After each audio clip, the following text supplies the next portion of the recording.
hapon ang angkam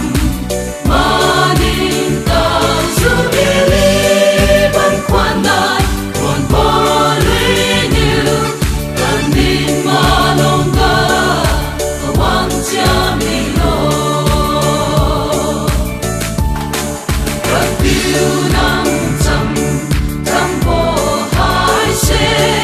Impong ngay tinggen Tung tang diu bambe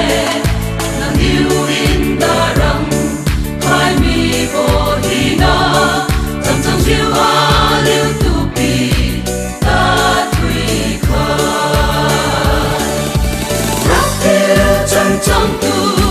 Morning diu Mai song hapon ang angkam manintang sumilip ang kwanay Buwan polinyil Kanin malongga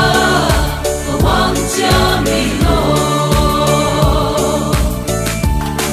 Kalima ko Tampaw tingwang Nang wahin ako Parin mo tibang Nagugandam ni Natulong sa kan Intang jiwa liw natu Kon bambe